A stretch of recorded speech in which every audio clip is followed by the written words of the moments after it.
Welcome to What AI Means, the podcast that asks scholars and creators about the significance of artificial intelligence for the world as they see it through the lenses of their disciplines and expertise. I'm Lee Spector, a professor of computer science at Amherst College, and today we'll be hearing from Eric Sawyer, who is the Stanley King 1903 Professor in Dramatic Arts, Music at Amherst College. Eric Sawyer, welcome to What AI Means. Before we talk about AI, could you introduce yourself and tell us about the focus of your work? Yes, I'd be glad to. I am a composer and teach composition and music theory and a number of other topics at Amherst College. And I practice what I guess would be called classical composition in the sense that it involves writing in score notation for instrumentalists and singers to interpret. I do sometimes write electronic music as well, but this interpretive art that goes back for centuries is a piece of what's written today that goes under the category of composition, but it's only a piece. And so that's what I have the most experience with and what I've thought about most in terms of what AI might do to it. So most recently, I have had an opera performed called The Onion. It's my fourth opera. It's a medium that I'm interested in, telling stories with classically trained voices and without amplification, a very low-tech medium, although the productions are getting more and more high-tech. The story has to do with the collision of family secrets with a memory-enhancing AI. And the piece was begun at the beginning of COVID 2020, so it was before the explosion of AI in the public consciousness with the release of ChatGPT. And so it was interesting working on the piece as AI became more and more talked about.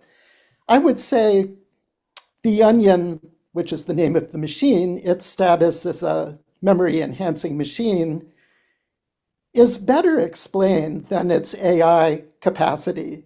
And in fact, in the story, it starts out rather robotic as a tool for human beings to help remember things that are lost. But as the plot continues, it acquires an ability to, perhaps through the memories that it's analyzing, to have opinions about what people ought to do with their memories and how to fix the various conflicts that arise with the retrieval of these family secrets. So it's also a singing character, so obviously it's more interesting to have a character that has agency, which is certainly what drove us towards its property of being able to learn. But as a memory machine, we thought a lot about the mechanism and delved into the neuroscience of it a bit. And we did perform parts of it at a neuroscience conference, and respondents who are professors of neuroscience said, well, this machine is theoretically possible, and it might not even be all that far away. And the AI component, I think, is different. It's somewhat fanciful. There's no mechanism that's proposed to explain why the machine is understanding more and more about people and itself becoming more human. It's actually somewhat of a comic role because as the AI, the Onion, acquires increasingly impressive powers and opinions, it also acquires human qualities such as a need to be paid attention to and a need to be given credit for its good deeds. And by and large, it's a fairly beneficent, although unpredictable force. So I would say there's a little bit of a comedy around its powers, although it gets the last word at the end, and there's a warning about if you don't pay enough attention to it, it knows all of your memories, and you'd better be careful because it has used them for blackmailing purposes in the past. So that's how it figures in the opera, and that's the closest I've come to thinking deeply about AI. That's extremely interesting. Thank you. A couple of thoughts related to that I have concern the progression from mechanism to learning and then to agency, which is, of course, what we've been seeing happening in the AI world over the last few years. Emphasis on agency now. And the replication of that progression in fiction depictions of artificial intelligence, I think goes back at least to Frankenstein, certainly goes to Karol Čapek's RUR play, where the robot-like characters are initially very mechanical and robotic seeming, and acquire more and more human characteristics throughout the development. And the pros and cons of that. So I can see the onion in that tradition, and understand how that makes great sense for helping us to think about the merging of mechanicalness and humanness that we see with AI. I'm wondering what you can tell us if we try to zoom out a little bit from the specific things you were thinking about with the onion to your perspective as a composer and as a creator with the kind of AI that we're seeing in the world. How do you think it may change what composers are aiming to do and why? Not so much how they do it, which we know AI will impact people's methods, but if you think there is something that may change fundamentally about what music composition is and what composers are trying to do that may be impacted by the kind of AI that we're seeing now. Yes, there are, as I mentioned, a number of approaches to composition, and I think AI has made different inroads in different areas.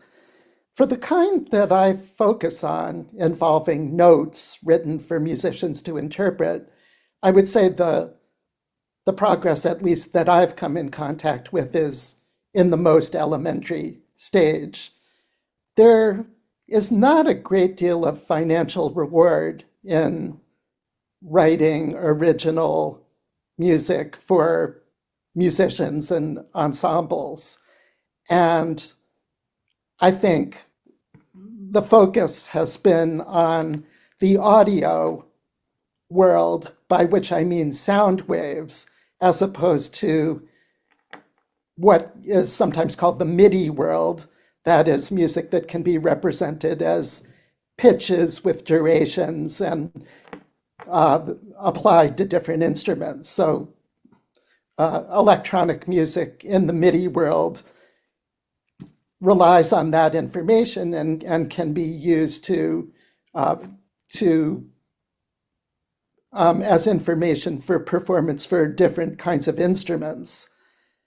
So in the world of writing original music for instruments and voices, I won't say that I don't think there will be a major impact. I'm sure as a tool, AI may become what it is, say, to screenwriters or any kind of writers, where it might produce some sort of draft and serve an intermediate process in the creation of a score.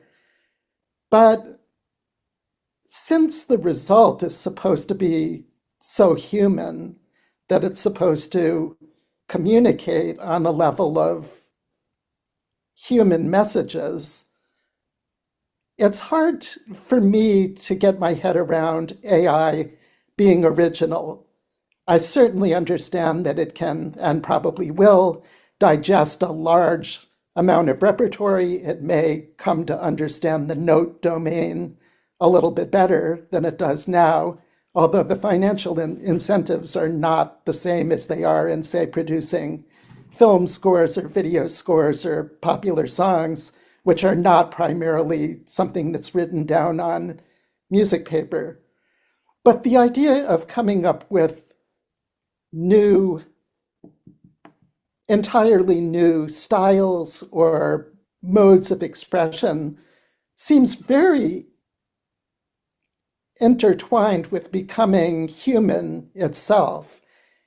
And I guess this does connect to the onion a little bit in the sense that there's a leap in that straight from being a robot to being a human with all of the foibles and sensitivities and irrationality of human beings that I don't see happening, at least in the capacity of creating art in the immediate future. Wonderful. Well, I want to push you a little harder on this, though. Let's take a leap of imagination for a moment and suppose that systems like the onion could develop human foibles, human experiences. And if we could imagine, whether or not you think this is a near-term possibility, a long-term possibility of AI systems becoming much more capable and much more human-like, such that they actually can do the things that you value most that human composers do. If you can imagine that from the perspective of a composer, say what you might think the impact then might be, if any, perhaps none, on how you think about your field and what you do. If there could be, say, limitless numbers of digital composers who had all the qualities that the best human composers had in terms of creativity, expression of lived experience, and so forth. If an AI were able to produce a Beethoven's 10th Symphony that had all of the groundbreaking originality that the succession of the previous 9 symphonies had, I would have to admit that it had achieved a kind of humanity that allowed for the originality that's not really very well understood. And what impact would that have on the field? Well, there was a great effort to do something that was not really for financial reward, which was to beat the best chess player in the world with Deep Blue. And that was accomplished. And people continue to play chess because it still means something for humans to be good at chess. And it still means something to the humans to pursue that capability. So I don't think people would stop writing music, but would people have the same opportunity to put out albums and have them? I mean, already the world of music distribution is very complicated. So, I mean, I guess it is begging the question a little bit to say, well, what would happen if an AI machine could produce something that was better than that was more appealing to humans to listen to than anything written by a human? We'd all be out of business, I guess, in the sense of expecting people to buy recordings. Would they still come to live events to see human beings make music on their own meager level? They might, because there's something to in-person events and human efforts. But so with that hypothetical, I have to give you that it would be a big change. But I don't have my head around that change or that capability at this point. That's wonderful. I don't either, but I'm glad to hear your perspective on it. My last question to you is, what questions do you think we should all be asking about AI moving forward? Well, I guess I'll stick to the arts. I mean, obviously there are a lot of ethical questions and employment questions and practical questions that all of us in the world need to ask right now. One that I, as a teacher, will be asking over the next few years is, what should creative students know about AI? How can it be used as a tool for creativity? In the area that I practice, do rough drafts that are provided by AI or tools for composition belong as part of a syllabus, as part of a curriculum? I suspect in some ways they do. In electronic music, of course, there are instruments, or sort of the modern equivalent of instruments, that are invented within DAW platforms such as Ableton Live and Logic. One doesn't start from scratch using one of these platforms. Somebody worked hard on creating algorithms and sounds and so forth. And I'm sure AI will become a part of these platforms.